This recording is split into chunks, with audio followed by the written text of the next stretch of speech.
Hey guys, welcome back to another episode of The Sweet House. I am your host, Jasmine Sweet, and I am sitting down with my good friend, Josh Black. You might know him from the streets of Nashville. If you're ever visiting and you're walking down Broadway, you might get caught up by Josh. So, Josh, welcome to The Sweet House. What up? Thank you for having me. This is beautiful in here. I like it. He already said he's loving the aesthetic. We got everything, all the influencer stuff. Got that, that influencer cream. You know what I mean? So that dives straight into our conversation today. So we are talking about drugs. Drugs. The drug. This is a drug podcast. This is a drug podcast. Actually, it's a dopamine podcast. Oh, okay. We're talking about social media and I like that. How it makes us feel. So it is about drugs. But go ahead. I don't know. It is about drugs. I guess social media can be a drug. Yeah, it's like an Advil. It's like it's good, but you don't want to take too many Advil, maybe? Yeah, so you need to we'll get better. Go ahead. Yeah, we got to take our time with it. Yeah, as creators. But for sure. I just want to have this conversation because I feel like social media is changing all the time. Everybody wants to be an influencer. Yeah. But an influencer of what? Yeah. What is your talent? What are you doing? Yeah. I also feel like it's a lot of work that people don't realize that it is. Yeah. So my first question for you is, what is an influencer? Man, an influencer, I guess, simply put, is somebody with influence. Yeah. If you have influence, I guess technically that's the textbook definition. I guess when it comes to social media, influencer is somebody that has kind of their hand on the pulse of the internet. You kind of know what's going on. You know where the trends are going. Okay, so if you had dial-up in 2000 or 1999, you an influencer? No, because see, that's a good point. No, because now we're in an ocean and it's just wild. The waves are just real strong and they're going this way, going that way. Now it's TikTok, now it's Reels, now it's pictures. Yeah. But an influencer is they kind of know before everybody else where things are going and when things get weird. Like by the time a normal person realizes, hold on, we got to post Reels. Influencer, we've been doing that for a long time, trying to perfect the reel. So we're always kind of in the front trying to figure it out. So that's one, when you're kind of knowledgeable. Yeah. And it's also a mindset. When you see like a coffee like a nice iced coffee sitting on a wood table, and the first thing that pops up is, I gotta take a beautiful picture of this. You've been bitten by the influencer bug. Like when everything becomes content in your head, even when your grandma's right there like overdosing, you're like, wow, this is good content. I should not get the Narcan, I should get my phone. That's when you know it's like, wow. This is getting crazy. Yeah, because then it's like that hit of dopamine that you get whenever you post the coffee on social media. It feels good in the moment. It does, man. So, but to me, you described more so a content creator. Sure. Oh, good point. An influencer. It's blurry. Yeah. I fully embrace influencer. Yeah. I fully embrace that, content creator, all of it. I don't care no more. Because as an individual or just like in general? Me in general. Now, I might not respect what somebody's doing. Somebody might be, a lot of people just, some stuff is cheap. Let's put it like this. Yeah. There's levels to it. There's levels. So if you just going on there taking your clothes off, you getting likes because people like that's interesting. It's entertaining.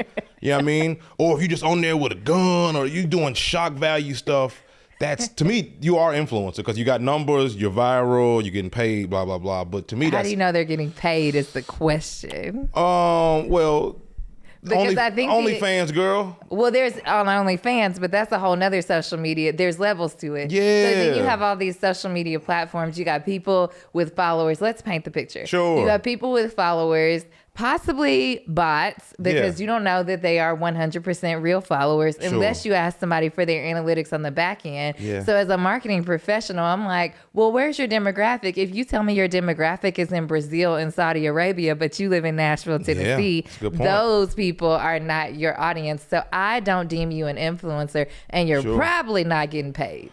Yeah, no, I feel that. However, yeah, that's true. And we're almost living in a culture of just influence. It's like to almost where like influencers are like now rubbing shoulders with celebs and getting invited to the Oscars and stuff. You know what I mean? So it's like we almost in a culture where the influencers are now cool. And when you're cool, now everyone wants to do it. So now they have what you're talking about, people who just posted some quick pics or posted one video and they're like, I'm an influencer now. And they're trying to sell themselves to companies to get a bag, I guess, do you.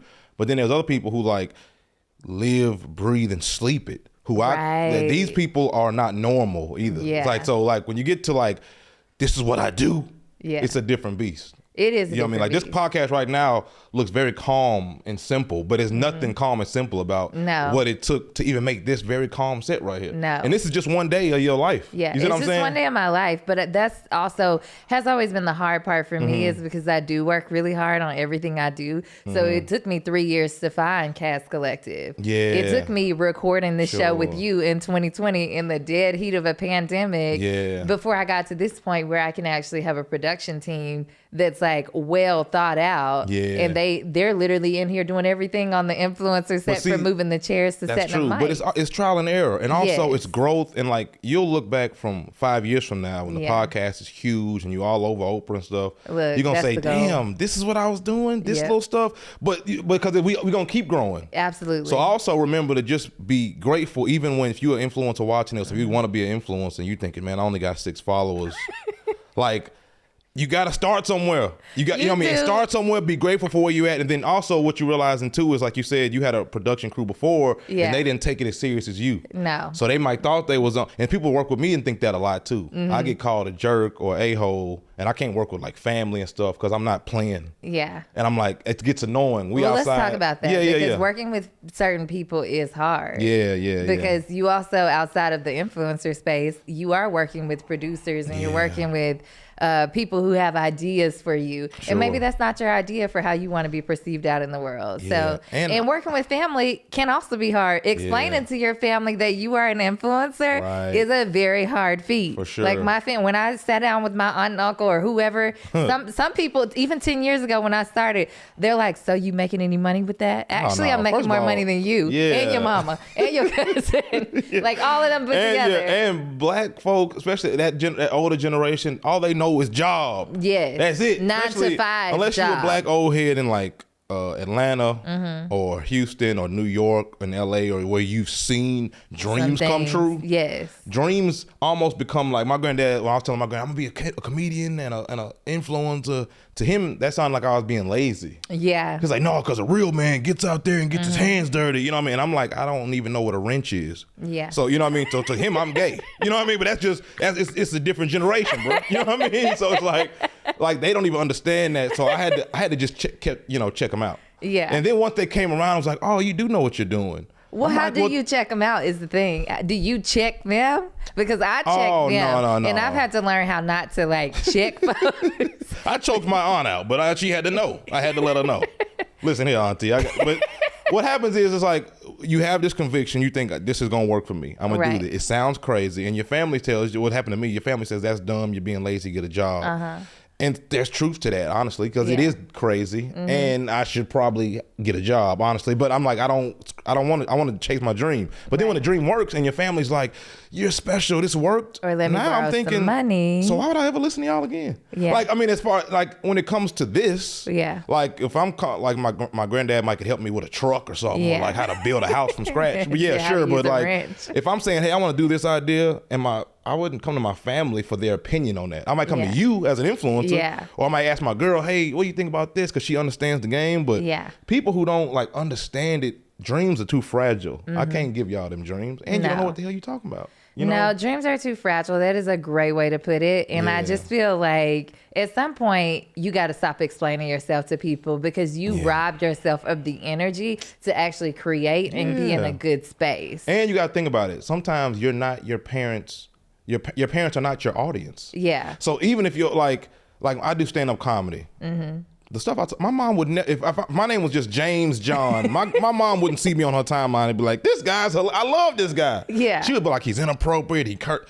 So I told my mom, I'm not talking to you, fam. You got to go find you some Sinbad or some said entertainer, some older guy that talks. You know what I mean? But I'm like, I know you wouldn't follow me on TikTok. No. You know what I mean? So it's like your family probably ain't even your audience, no way. Right. And even if they are, sometimes people that know you sleep on you the most because you just Jasmine to them. I agree 1,000%. And it's just funny because I mean, recently my aunt was in town and she was talking to me about influencer stuff. And she said, well, I think I might get out here and start trying to take some pictures myself. That's hilarious. She's like, that's funny too. That's funny. Like my aunt did that to me. I painted, I had a show in an art gallery recently and sold a lot of them. And my aunt was like, hell, if this is selling, I can start painting something. I'm like, yeah, really? well, have at it. Yeah, like, Oh hell, they buying this. They think this is something. And my response to her was, yeah, Exactly. you Go on, get got out there. this. Post you some blurry photo, Right. and have it as your profile picture Exactly. on Facebook. And see how many brands call you. Yeah, exactly. So,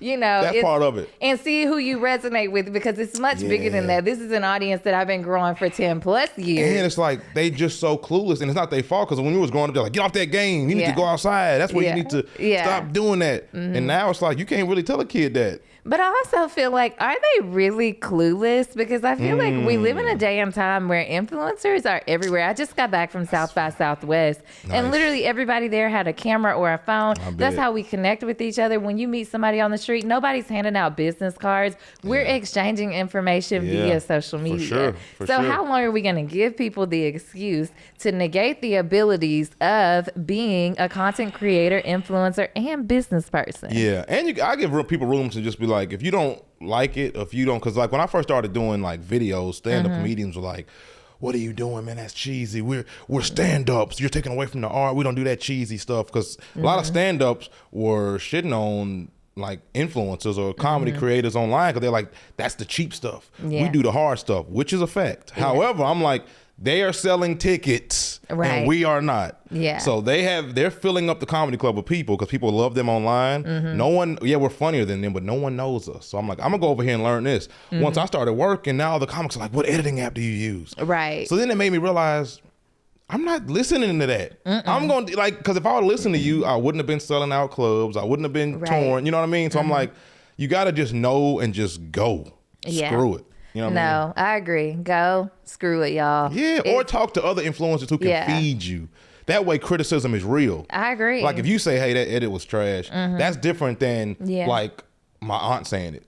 But see, I've always, because I've kind of spearheaded in the industry period, like I started the social media at First Tennessee in 2012 or so. Yeah, I love it. And then like I was doing content creation before it was a thing, before people got on Instagram. Like Lucky. I've been there a long time. Yeah. So for me, I feel like I've always kind of been ahead of the game as far as like creating and staying true with it. Yeah. So it's hard to, I guess, ask other people for that advice, especially now, because I get you that. don't know who's real. I get that. You got to just find your few. Yeah. Find do. your. I might have 3, and it changes. Yeah, it does change. And I might have asked somebody. Like I got a friend of mine who's like, he's a fashion heavy dude. Yeah. And I'm like, you got to send me a text if I'm ever looking slaw. If I'm looking trash, send me a text. Yeah. Because I care about what you say. Yeah. If somebody else say, man, them pants is whack, I'm like, man, but you wear Skechers, fam. I can't listen to a man wearing Skechers. I agree, but still, I feel like I have this business sense, and then because I've been doing it in the corporate space,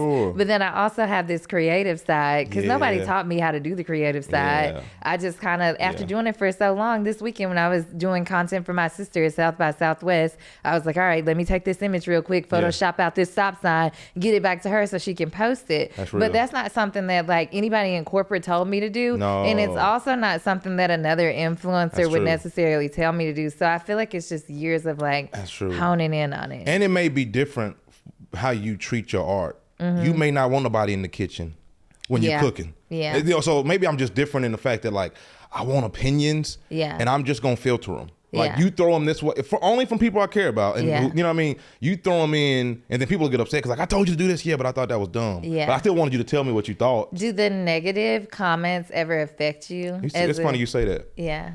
Yesterday, and I ain't gonna say who. You don't have to say. But it's a person, but I want to bad, but it's family, so I ain't gonna go crazy. I posted, I was gonna literally say my family's name like they know my family. George said that? Look, you can his call own blood, like they would care. call him something else. Yeah. So I posted something yesterday, and it was something silly. It was like the Reese's are coming out with a vegan. Right. And I was like, if it's vegan, what kind of meat was in the old Reese's? Silly, like you know, I mean, clearly not using meat. It's milk. marketing, folks. Yeah, it's milk or whatever. And it was just a funny joke. And then somebody was like, "This is some." Can I cuss on here? I don't know. Yeah, go for it. Yeah. They said, "Man, this is some stupid ass shit." And mind you, that's simple. That is simple. But I'm like, you don't ever comment on my stuff At all.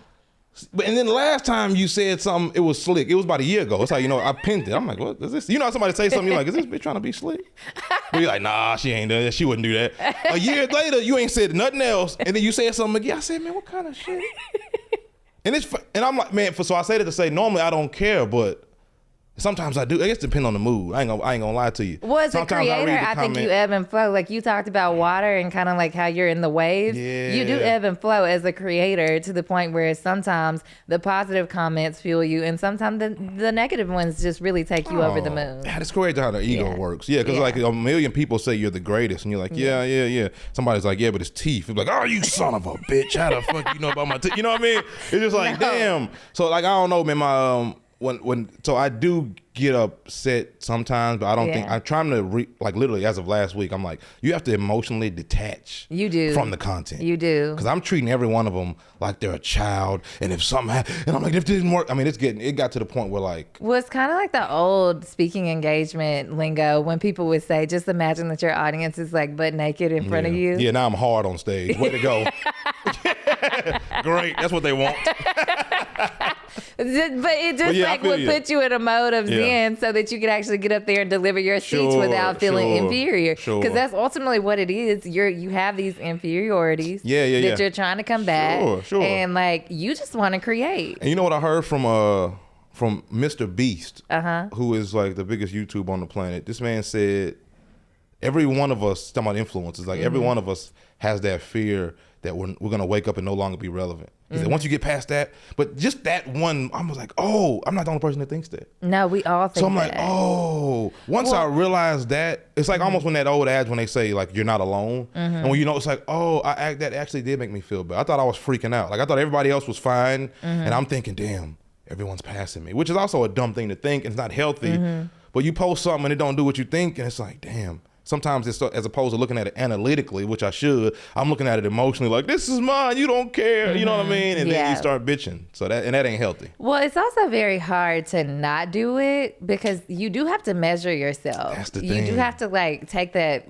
I mean, it's feedback essentially, comments and saves and all this kind of stuff. Yeah. It's kind of feedback, but at the same time, it's also to a point where the artificial intelligence is doing its own thing. So to me, I don't internalize it because I know the work that I put in on the back end. Like this is a financial commitment for me. This is a mental, emotional, and physical commitment for me. I mean, you didn't come in here and sit Indian style in here. Facts, you sit in a nice chair that we paid for. You know, this production team or whatever. So for me, I'm like, I know the energy and the work that I'm willing to feed my craft, so I can't worry about the analytics. Because we can't control it. And artificial intelligence is doing everything from writing song lyrics now to like, you know, bringing people's food to their hotel rooms. So at what point are you going to stop contending with the machine? Because you're not a machine. And I think it's good to like post. This is what I do now. I'll post everything and not look at shit until that next, let's say I'll post 5 videos this week. That next week,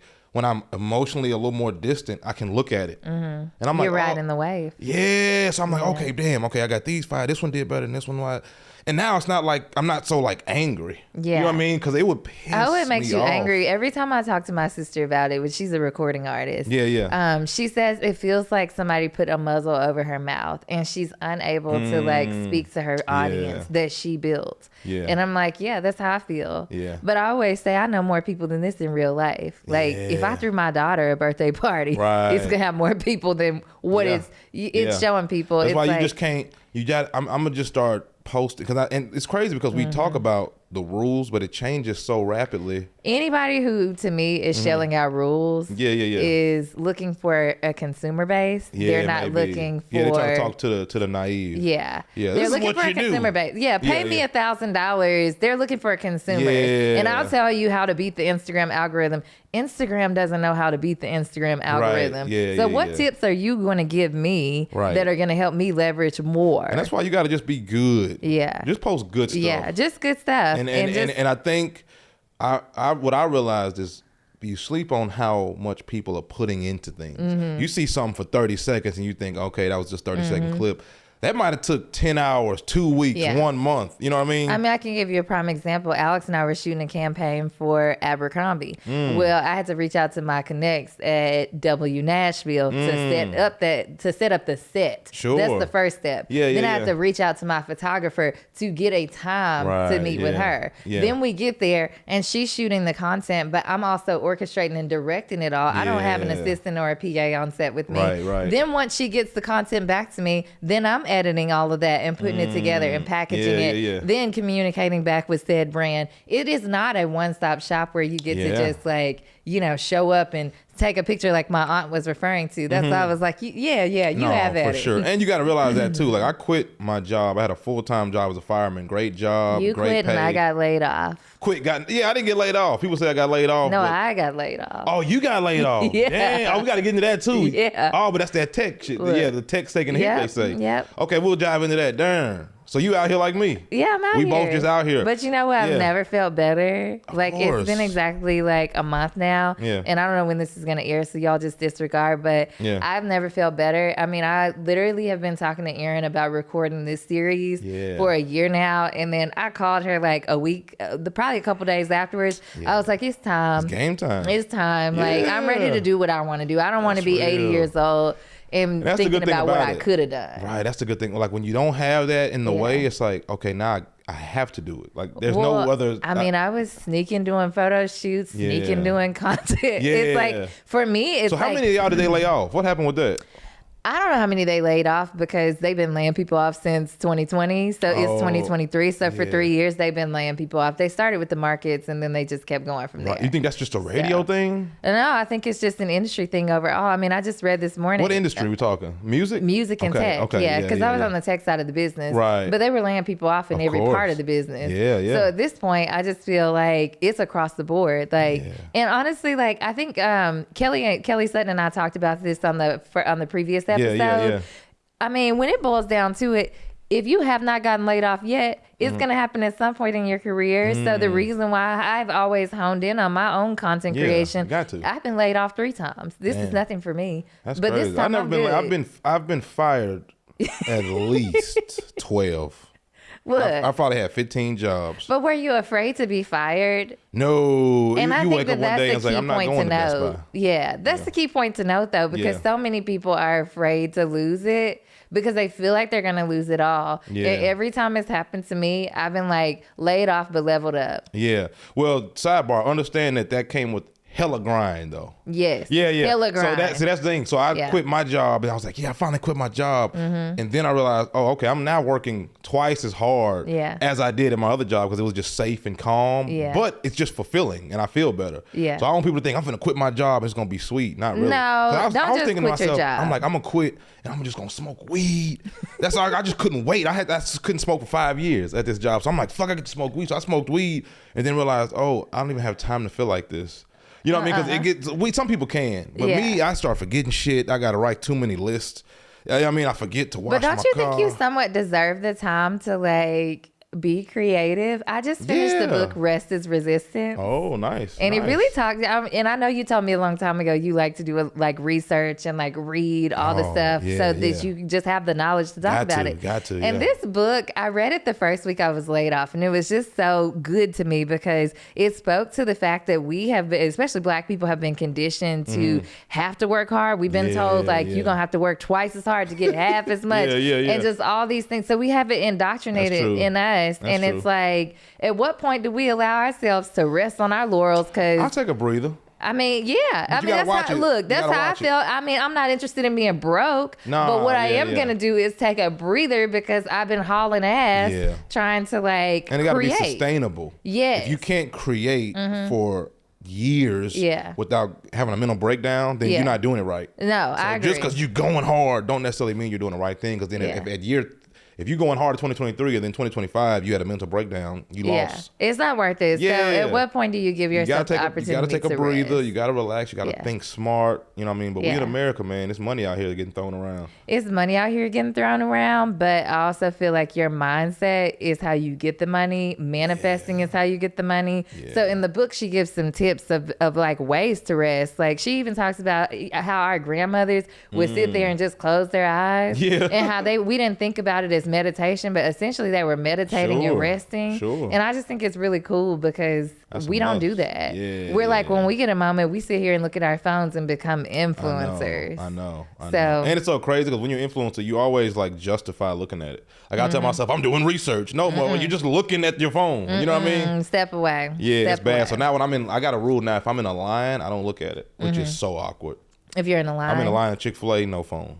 You see, I got to sit in it. And it's brutal because like people looking at me like, what kind of freak is it? You know what I mean? It's just like I try in lines. It's much harder when I'm high off weed because like my mind is like scrambling. I'm like, everybody knows, and they care.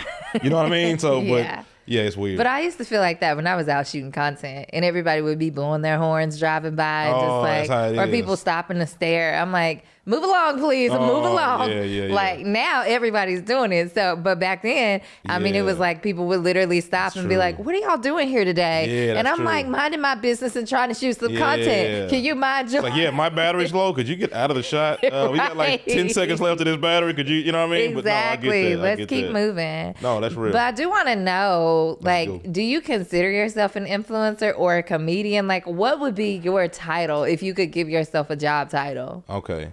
Right now, I just named myself. I wrote this down and framed it yesterday. I'm going to be, I'm just going to talk what I'm going to be. Yes. I'm going to be the biggest comedian on YouTube. The biggest, I'm talking everything. I wrote down. Well, you came to the right place because the Sweet House is going to be the biggest we on YouTube right now. Show. Well, there it is. We on YouTube right now. There you go. Soon I will be king.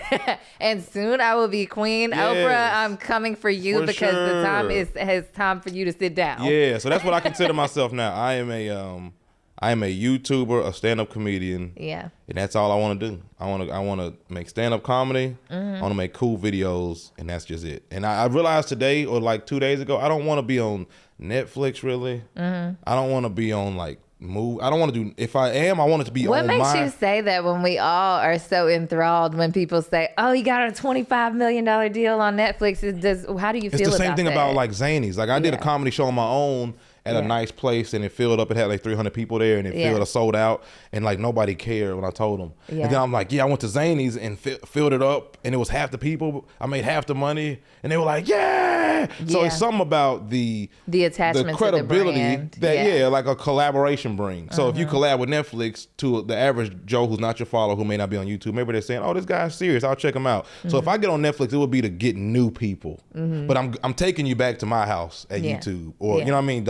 I want to meet you here, but I'm taking you back. I'm not gonna like depend on that or a studio to book me for a TV show or a movie. I'm done with that. I'm buying all my own. Do you ever think outside of social media platforms and think about like creating something for yourself? Because that's also the business side of me. I'm always like, man, what if I could create like my own platform and I wouldn't even have to like necessarily leave these spaces? I would say that, and I know comics that are doing that, huge comics that are doing that. I don't think that is, sustainable.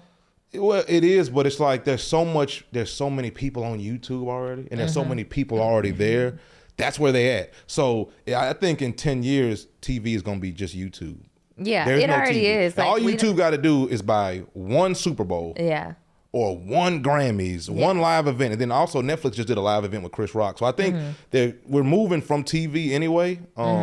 So I think if everybody's going here, it's almost like we're on TV now. Yeah. You just got to not get a cool channel. Well, what I will say to anybody also watching this is pay attention to the trends. So you are obviously somebody who just naturally pays attention to the trends. Oh, yeah, so the trend of Netflix doing the live show, like, or even like more and more content is becoming video oriented. Or even when you watch these shows, like Issa Rae's last show on HBO was centered around social media. And then like Kerry Washington has a new show on Hulu, and she's a therapist, but they show her a lot of times as a therapist who's also an influencer. Yeah. So I'm just like, pay attention to these shows that are showing you what the future looks like. Yeah. Yeah. And everything got patterns in it. Yeah. That's what I find. Because I'm not like no freaking super genius, but I can pay attention and see patterns, and you just study human psychology. That's all I'm doing. Because you can't figure out how to go viral, but you can know humans, you can know your field, you can know your technology, and you can know what's going on.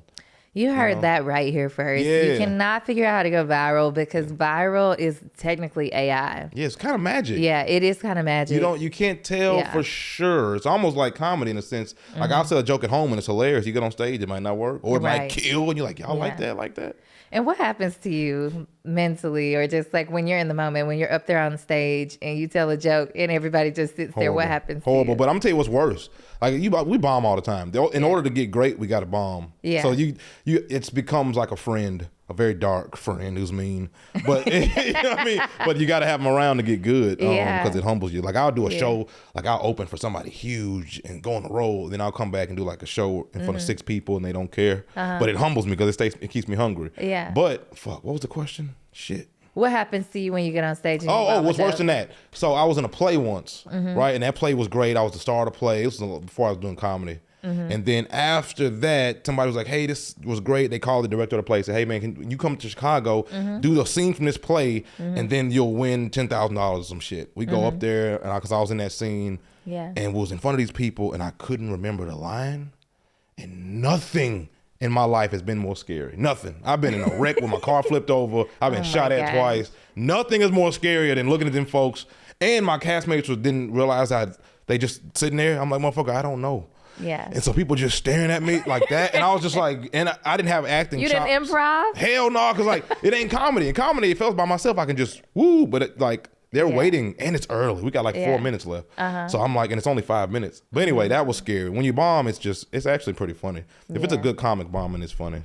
So as far as like you having all these interests, and you seem to be like, well, I know you're a multifaceted, talented person. Kudos to Josh. Let's go. He just has it. That's it, baby. As far as people telling you, because you talk about talking to other influencers, and sometimes you reach out to another influencer and they might say, well, just pick your niche and then just go with it. Yeah. What do you think about that? I mean, I guess that's true. It's just it's not helpful. Yeah. But that's true. But I'm very like open. Like my fiance now, she hates that. She is his. My what? But yeah, she's always like, you're always asking people for help. Like she hates that. Yeah. So I'll ask or tell anybody anything. A random dude named Patrick Walker Reese. He's from Nashville. A friend of mine. We ain't even like close like that. But I fuck with him.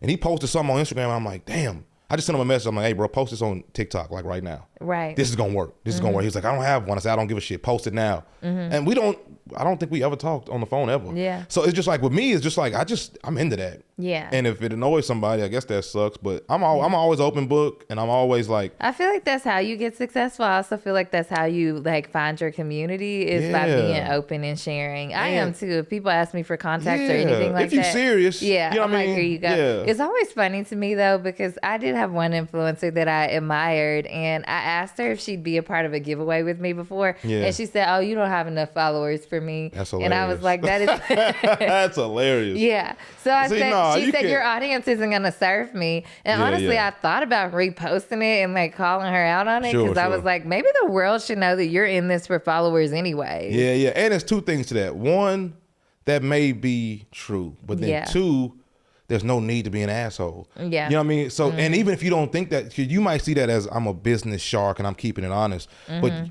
how you make people feel, it really matters. So now when you be huge, you're not going to forget that. So that's why I don't move like that. No. Or even if I feel like somebody took something the wrong way, if I didn't mean it like that, I got to call you. And a lot of times they'll be like, hey, I wasn't tripping. Yeah. But you never want to make nobody feel like that because like now you got to watch them. Yeah. You know what I mean? Like You I try do. not to, unless you're an asshole and I want you to feel like shit. But I'm never gonna like if somebody asks me. People ask all the time, "Hey, can I get you on a comedy show? Like, what's your fee? We got $30." I ain't gonna be like, "Bitch, you get your money up." Well, like that ain't gonna serve me. Yeah. What I'll say is literally, Nah, but I know some hilarious comics that'll do that. Yeah, so you know what I mean? Yeah, you make room for other people. You like introduce people to opportunities. Because I was the person that was doing that. Like I was trying to book comics down here. I didn't even know what they charge. I'm like, hey, you coming down? And all of them were like, hey, that's way too low. I could never do that, but try this guy. Yeah. And that made me feel so good that he didn't shit on me. Yeah. That I'm like, I would never do that. I actually was just talking to Aaron about whether, like, how hard it is to find, like, podcast guests and stuff. Yeah. And to get on people's schedules and just all of it. It's a whole interesting situation. Yeah. So. Yeah. But yeah. And but I ain't got no job. I can come on anytime. You can call me at 2 a.m. Goddamn, I'm there. Look, Josh might be the co-host. Yes. I'm the new co-host. We're recording at 2 a.m. Hold on, though. Let's rewind because you said you don't have a job. Don't have a job. You do have a job. And I also think that needs to be changed too, because I feel like that's true. Somebody tell my mom that. Yeah, she don't give a damn about what I'm doing. No, y'all, we have to change this stigma. There is this stigma that you don't have a job unless you're working a 9 to 5. That's true. And I don't care what time you work. As content creators, we work all the time. I need to FaceTime my mom. She called me the other day and was like, "Hey, can you give this letter to my doctor?" I said, "What does that mean?" No, if you get the letter, because he won't answer my call. So she wants me to come to her house, pick up a physical letter, give it to her doctor who don't know me, I don't know him. And also, when you get to, I would have to give it to the person at the desk. So then I'm gonna say, hey, this is for my mom, get this to the doctor. I'm like, what the fuck? She's like, do it now. You ain't doing nothing. I'm like downtown with 2 cameras on me. I'm like, why the fuck? She's like, you're just selfish, and then hung up on me. I'm like, what? But that's the thing, though. I think the more you start to tell people this is a job, and the more you start to show people like what it takes, paint the picture for them, they'll start to see it that way. I'm gonna get a part-time job at Taco Bell. That way, when she calls, I'm just like, I'm a Taco Bell fam. I'm not finna. She's like, all right, I'm finna be up there then. Let me get a Taco Bell Grande. Right. Yeah. Well, it's funny because my brother-in-law texted me after I got laid off from my job. Yeah. And I was actually getting ready to head to Knoxville to work with Nike that weekend. And my brother-in-law texted me and he was like, hey, we're coming in town this weekend. Can you think of anywhere where we can do Kayla's birthday dinner? And I said, I'm gonna be out of town working. So he replied back, he said, oh, you found a job? So instead of explaining myself, and saying, oh no, but I'm going to work with Nike this weekend. They're actually paying for me to come. I got a contract. I didn't even waste my breath. I was like, you know what? But I gotta work. I have to work. I got a new job. But the fact that you have to explain that as a creative is crazy. Yeah, for sure. Now tell me what advice you got to people that just got laid off and that are creatives. What would you say? I have all the advice for you. First of all, you need to be working while you're working. Okay. Like let your work for you. So I don't care. You might think that you belong to a 9 to 5. You don't belong to the 9 to 5. You are the talent. You lend your intellectual property to the job. You can also lend your intellectual property to the things that you want to invest in. Yeah. I mean, I have a whole job outside of the job, and I'm going to call it a job. So proclaim what you're doing as a job and not necessarily a side gig. So that's my first level of advice. Yeah, love it. Second off, I feel like hone in on the hobbies and the things that you actually enjoy so that you can start to figure out what it is you do want to do. Is it art? Can you draw? Can you sing? I can sing. That's a hidden talent that a lot of people don't know about me. I used to compete in pageants. Bring out a guitar real quick. We got Look, and that's crazy. But that's the thing. Like, I didn't even have the time to explore all these things. As long as I'm working a 9 to 5, but that doesn't mean that I put them down. I do them anyway outside of there. You know, you keep it alive. Yeah, you keep your dream alive because at the end of the day, you want to take ownership over like your talents and what you have to give to the world. That's dope. Yeah, I'd say the same thing. So you get you a job. Hopefully, if you gotta eat, I say get your job in your field if you can. So at least you're absorbing that every day. And if you can't, if you're like me and you got to work horrible jobs, find a job that ain't paying no attention to you. Well, first so that of all, you can steal time and work on your dream. I agree 1,000%. But I'll even go back to like take advantage of systems that are available to you. I mean, unemployment is available for you to apply for it. It might not be much, but if you can get unemployment. I can get unemployment. I never thought about that. Well, you can't get unemployment if you're still bringing in some income. See, who got income? I ain't got no income. No, sir, you have things going on. I ain't got shit going on. Get unemployment down here. That needs to be your next guest. Unemployment. How can we get Josh Black $600 a week? Pay for me some groceries or something. Groceries is up. I don't think it's $600 a week anymore. Like it's going higher or lower? No, it went lower. What kind of country is this? Take me to Cuba, bro. Well, the healthcare is free at least. I Look, can't speak Spanish. It was only $600 during the pandemic. Oh, that's some. First of all, that ain't shit. So you gonna take away my 600? What is that? 1,200 every 2 weeks? No, that ain't shit, bro. Look, yeah, It's cool though. it's hard out here, but I do think there are other ways to make money. You can sell drugs. There's that. I don't even know now. You can't sell weed because I'm not buying it from a weed man no more. Look, you can be a content creator. Sure. You can do what we're doing. No, you got to find it out here, bro. And you got to get creative. I found so many creative ways to find. But you can't be creative if you don't continuously hone that. Like, if I got laid off from my job and I didn't have something going on, like, I probably would have, like, been like, what do I do now? Yeah. But because I used that time to consistently invest in myself, like, I didn't feel like that. I felt like, man, I can do this times 10. Yeah, I say get good at something and do it. And also, if you're a business, it ain't no excuse for your socials not to be popping. Ain't no point. You got to be like, take off. There's no point. I don't care if you sell hot dogs, sell hair. That shit could be viral. Yeah. It's time to go. Playing houses, deliver food. Seriously, man. Because it just opens up. Because like in a minute, it's going to be, I feel like we're in a rare time where we're still trying to figure it out. I think this shit's going to be locked up in a minute. We'll always be trying to figure it out because it's constantly changing. I say that because, like I said, I started the social media first Tennessee in 2012 or 13. And when I look back, it was new then. And I used to tell people I was a social media manager and they were like, what's that? I know. So even then, it's nobody, crazy. And that was a decade ago and people still didn't have it. We still don't have it figured out. That's how I know it's going to be constantly like. It is. 6 years ago, we didn't have Instagram stories. Yeah, we didn't. We didn't have How Instagram stories. We just got Reels like 2.5, 3 years ago. That's a pandemic baby. So, yeah. But anyways, I wanted to know what's your content creation process because you talked about a little bit before we started this podcast, YouTube show, how last week you were kind of in a rut. Yeah. So what's your content creation process look like? Talk about that because it does sometimes mean that you're in a creative rut. Man, it was, I just confused. Like I came up, if you don't know, doing local humor videos. It was comedy that was local, and it was working well. And then I also did like political stuff, just because that's what I was into. I'm from here, so I know Nashville. I know politics because I read politics, and that was like working. And then you grow. 2020 is over, and then now we're in 2023, and I'm like, politics is kind of exhausting. And also, liberals are just as annoying to me sometimes. So it's like, as the Republicans that I often shit on.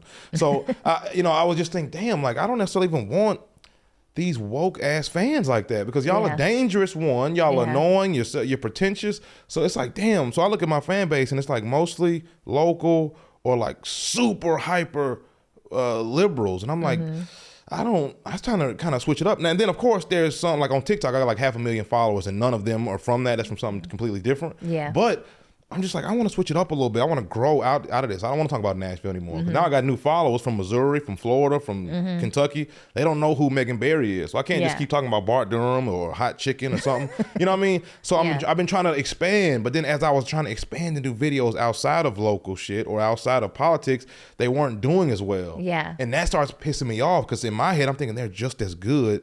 And then I started thinking about in my head, I'm like, okay, so maybe you don't like me.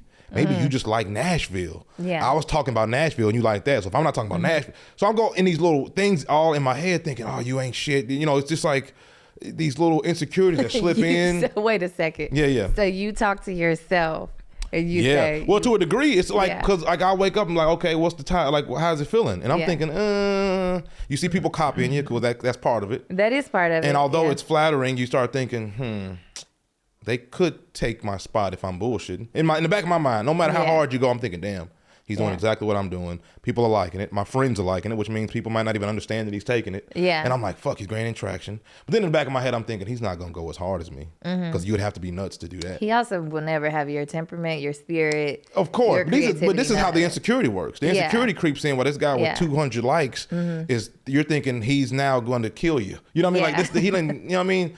As opposed to him but that's not the reality. The reality is he's looking at you and he's like, this is working, I want to do that.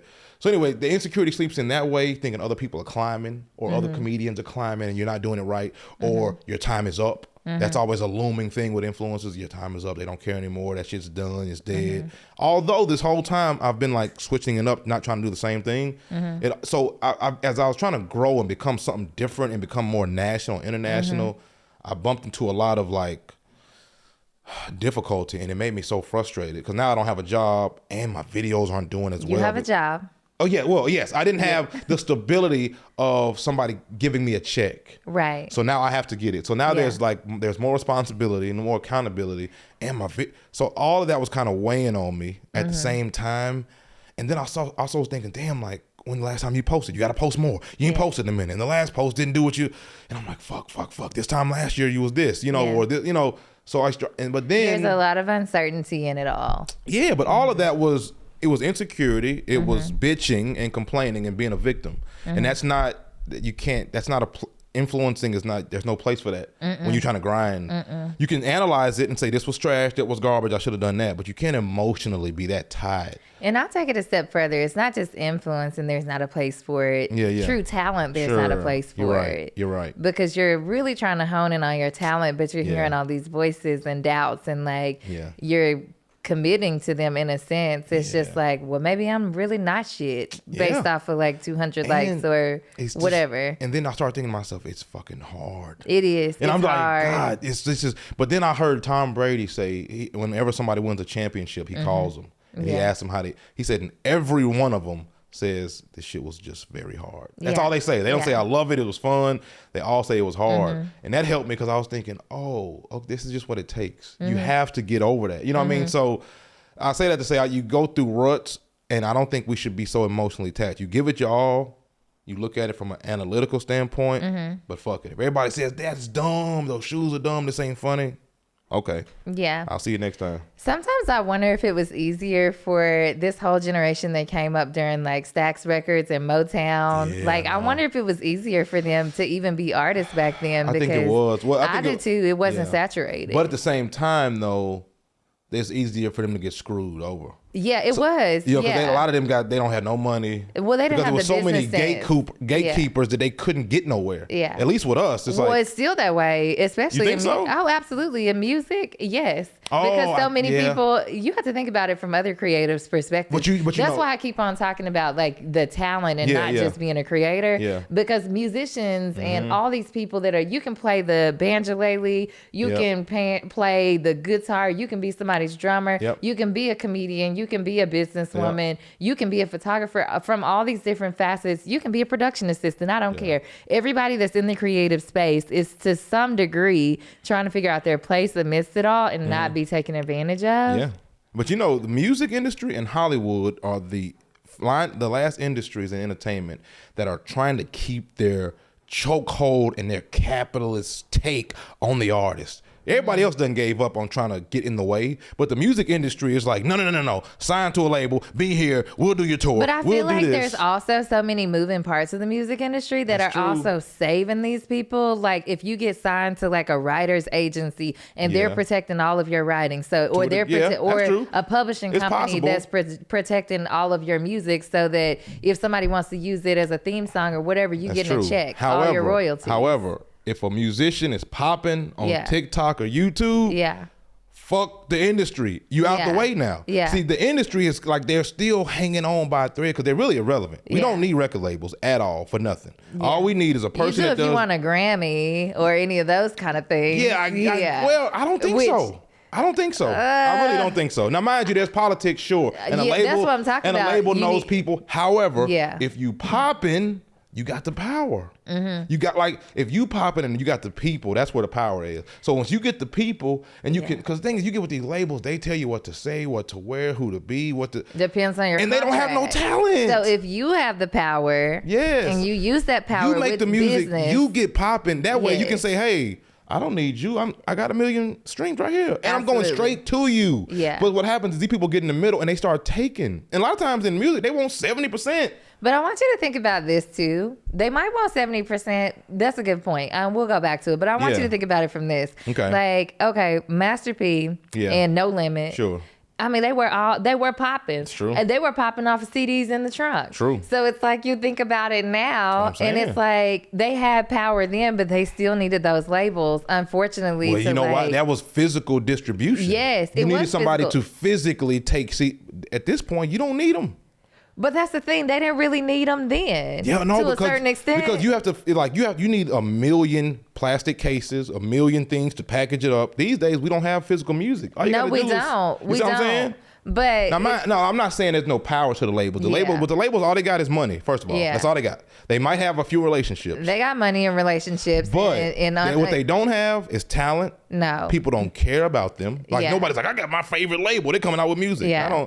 It's about the artist. But back to what you were saying initially about whether Yeah. you did a show at Zany's sure. with the brand name or whether you did one on your own that Sure. you actually sold out, it's the same way. If you're getting invited to major brands event to perform versus you decide you're going to do it in the park, it's like the same way. peep And it's this. unfortunate, I'm gonna tell you but this, though. Peep this. it's looked at the same way. That's true. You're right. So, but what happens is when this artist doesn't sign the label, gets the people, and then they hop on a song with Taylor Swift, boom. Now I'm legit. Yeah. And I still don't, once Taylor, because you can still get a cosign or still get I agree. that big, it just, you don't Yeah. want them people, these people are in y'all's way. Yeah. And that's why I love comedy, because it's just me and the crowd. There's Yeah. nobody in my way. But I agree with that 1000% as far as being a creator. And that's why when you ask me, Yeah. like, what do I say to somebody who just got laid off? Yeah. Well, had you been minding your business, mining Yeah. your business Sure. and cultivating it, Yeah. you're going to be fine. You got to be, Yes, and you will still be fine. Yeah.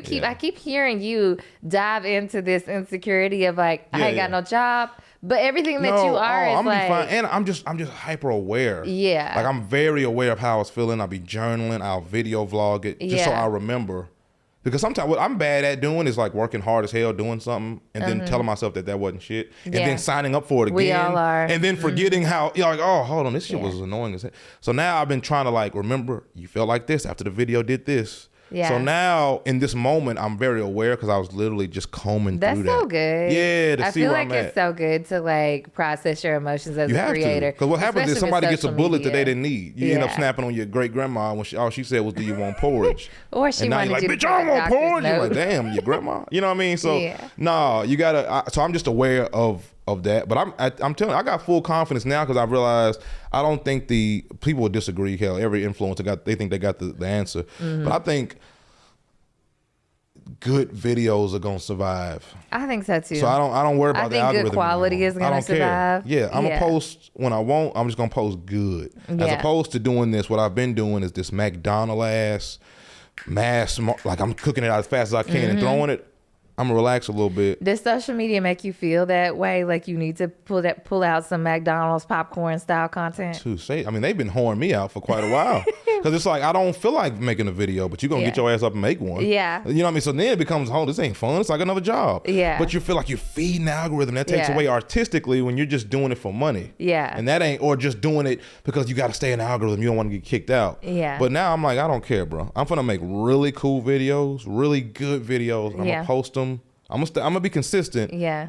And I'm gonna just go harder on the video Yeah. side. You know what I mean? I posted the other day, I said the time is now for quality and quantity for me because you can do both. And I think you feel better about what you're doing when you post quality. For sure. So then the quantity will come. Yeah. Versus like doing fast stuff. I don't want it. No, I don't want no, any no. parts to do with it. And I'm about to turn up. I'm Yeah. about to Yeah. I'm going to, you ever heard of this it's like a hairline rejuvenation. Yeah, like my hairline cool. You can see me from this angle without me doing this. You can see me now. I'm here. Yeah. However, I want that 17-year-old hairline back. So I'm talking to some chick. I ain't Yeah. gonna say her name because they ain't done it yet. If they Yeah. do good, I'll come back and shout them out. If they have me out here looking like, goddamn, Santa Claus or some bullshit or George Costanza. But so I'm going to her probably tomorrow. Yeah. They do some shit where they inject you. I ain't getting like a BBL. Oh, I've done it before. You done that PRP. with hair? Yeah. Oh, and it was Yeah. cool. It worked. Yeah, my edges came back. Hold on. So what they do? They take your blood. Oh shit! Yeah, that's what we should They talk mix about up this. the platelets All right. and then they put it back into your scalp, Damn. and it stimulates the hair follicles. Oh yeah. it's So I'm called gonna be back PRP. outside. Yeah, you gonna be back outside. Look, postpartum shedding is real. Let's go. Look. Okay, hold on. I had bald spots right Damn. here. Okay, so you went to them. Yeah. And they got you right. Yeah, they got me right. See, And it don't hurt. I'm ready to create hold content on. again. No, but tell me this. What? Sometimes on TikTok, I'll see the men who have bloody holes and shit in their head. I've never You ain't never seen that. nothing like that? No. I'm not sending you that. People be Yeah. like that. And honestly, But like that's like stage one. They'll be like day one, they just bald. Day two, and they like got these little bloody looking pores. But then like day three, he's lush. See, I can't even. So I was almost to the point where that. I'm like, well, shit. I guess I gotta poke holes in my shit. But anyway, next time y'all see me, next time I'm coming back, I'm having injections. Look, do you see what he's willing to do for his content creation process? Kanye was like, I got liposuction. I did that for y'all. You're like, nigga, you did that because you're fat. Fuck out of here. Like I did that for you. I did this for y'all. You sure? That had nothing to do with you. Oh my God. You lost weight because for me. Thanks so much. Oh my goodness. So I just have to say, you created a piece of art called Log Out and Live. Oh man, I spoke her up. This is literally the woman with the hair right here. I should have answered Did she just call you? Literally just called me. What the shit? Wow. You created a piece of art because Josh is also an artist, Let's like go. a painter. And the art was called Log Out and Live, which is about stopping being a slave to social media. Yeah, for sure. So like, how does that spill over from you being a comedian and influencer into your artwork? Yeah. It's just fun. And on stage, I paint a picture on stage, tell stories. So that's the same thing. I just do it with a paintbrush. And like the first time I painted, they sold. The first one sold for like $500, and it was small. I'm like, what? So when people actually liked it, and That's a job too, Josh. Of course, yeah, and that's very hard too. It's very tough. You don't need to work in Wendy's. I know. I guess I'll call Wendy's back. Like I guess I won't be coming in on Tuesday. I told you I'd be there, but. And it's gonna be just a regular janitor job. Not even like I'm not even a cashier. Yeah. I want to make less than minimum wage. I want to start from the bottom. But yeah, man. So what the fuck we was talking about? Shit. How you mesh the two between? Oh yeah, well it's the same thing. It's just a medium. Like I'll have something I want to say, and you can say it through comedy, you can say it through social media, or you can say it through art. But it's all come from the same fountain. It's a different cup. So I think it's really cool though. But when you say log out and live, like what's the longest you've logged out to live? Man, because sometimes I gotta like read or do documentaries. I gotta have something that makes me feel smart. Yeah. Because like if I'm just looking at like people fall on their face on YouTube or people eating or like, porn. You got what kind of life are we living here? You know what I mean? So sometimes some people have fetishes for that stuff. Yeah, you're right. Yeah. So sometimes like I'll go out, I'll go a week or two. Yeah. And I'll just tell my fiance, hey, tell me if something crazy happened. Just so I don't miss nothing. Like if, Chris Rock gets smacked, like let me know something wild. I gotta be in the know, but cause that's a weird thing. Like that's where we get our news now. Yeah. And like it's like you almost need to know what's going on, but I think you need breaks every now and then. Yeah. But you can also just create and have content and then just post it without being on it. You know what I mean? Yeah. But every now and then you gotta take a breather. Yeah. Yeah. How long? It depends on how hard you go, but it should be balanced. Yeah. I say take a week off. Do you film every day? If I'm not filming every day, I'm thinking. I've realized now writing for me is like it could be all day. And they don't have to be sitting. They don't have to be at a coffee shop. It feels good to be at a coffee shop writing. Yeah. But I got to be walking or moving or talking or washing the dishes so I got to be moving. So some days like today, I'm just brainstorming all day. And if something comes, I'll write it down or I'll call somebody and just bounce around some ideas, see what pops up. Do certain things inspire you more than others? It'll come in waves. Yeah. Like it'll for 2 hours, I'm like, oh my God. And then it'll just kind of be it. So I write all that shit down, and then the next day I'll try to create something from it, and then the next day I'll film, and then hopefully when I'm filming, it's more than 1 or 2 or 3 videos. Hopefully. What has been the hardest business decision for you when it comes to your craft? A guy, I created the concept of getting comedy shows sponsored, and I got to say that because on history to know that people wasn't doing that. And I think 5 years from now, everybody will have their comedy show sponsored by people, but nobody doing it. You might see a tour that's sponsored, but nobody's ever went to a comedy club and had it sponsored by nobody except me. So I had to put that out there. But yeah, one time I was getting a sponsor for the show, and he had clothes, and he was like, I can pay to sponsor your show for the rest of the year. But all the clothes had American flags on them. And he wasn't like a Klansman or nothing. He wasn't racist, but I just hate the American flag. So I'm just like, and it was like 2020. I'm like, this flag feels real strange right now. I just can't do it. Yeah. But he was like, I'm gonna pay you for the rest of the year. If you just take this, we gonna be good. And he was like, I also know the Bachelorettes. And at the time, he had like a Bachelorette pedal tavern company. So I'm like, damn, this will be good. I can get some content. It was just such a good relationship to have financially. And then this other guy who was doing clothes, he had clothes and they were really cool. I liked them, but he had zero money. But I ended up going with him because I liked him and I liked his shit.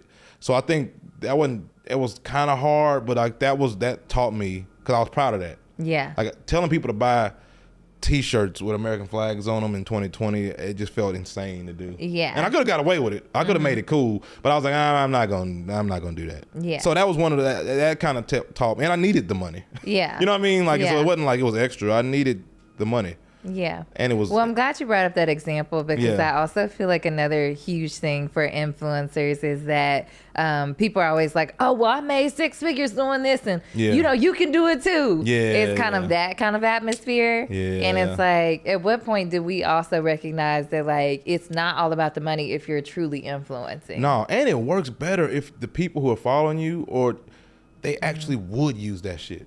Like, you know what I mean? That way it's not like my followers probably don't need like facial moisturizer and shit. Like, or maybe they do, I don't know. But like, you just, like, you need to fuck with like, with brands that, this is a very influential conversation when we're saying brands like this, but fuck with brands that like match your people, and that like, that way the brand's happy, the people are happy, you're happy. You know, because if all three aren't happy, it ain't gonna continue. Absolutely. You know what I mean? You might get the bag up front, and then you lose the bag moving forward. Yeah. Or your fans start thinking you're just a whore. You know what I mean? Yeah. You know what I Yeah. mean? Which a lot of us are. Yeah. A lot of, especially like in comedy world, I'm like, God, like every video is an ad. Yeah. Hey, this time, you know what I mean? Yeah. We got when you're detergent. listening to podcasts and all of it, but that's why it's so important in the world of where we're only hearing snippets of this or reading like a sentence of that, Yeah. that it be something of substance and value to people. Yeah. So we're going to wrap this up, but Wrap it up. I just want you to tell the audience Yes. what you would tell them as an influencer with a job. Yes. What would you tell them? Give them some advice. Whatever you're good at, do it. Study it. You're not too old. You know, you're not the wrong race. You're not the wrong age, not the wrong height. Chase the dream, because everything else sucks. Work sucks, and it ain't gonna stop sucking. Your mom was at work her whole life. She miserable. Your dad, your granddad. That shit sucks. There's no way around it. People try to make you feel good about being at work, but that shit is garbage, and you hate it. Yeah. And it's like you gotta ask people to go on vacation. Hey, can I go on vacation? Like, that's whack. So chase your dream and try to like be out here living, bro. Just be Yeah. out here living. Think outside the box. You can think yourself out of this shit, especially if you're in America. If you're in America, I don't know, go to Russia or something. Go to some country that's colonizing people and having all the money. That's what America is. So I'm in a country where they've colonized so many people that there's so much money here to be made, and I'm gonna grab some. So if you in America, I suggest you goddamn do the same, bro.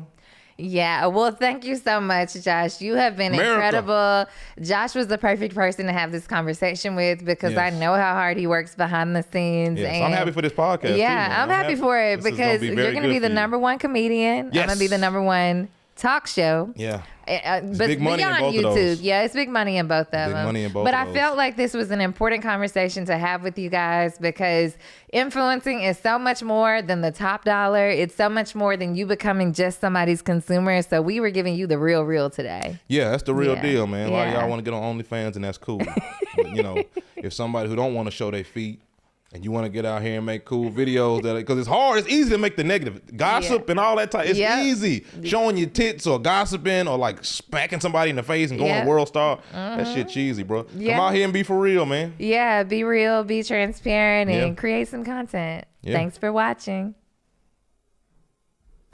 Beautiful.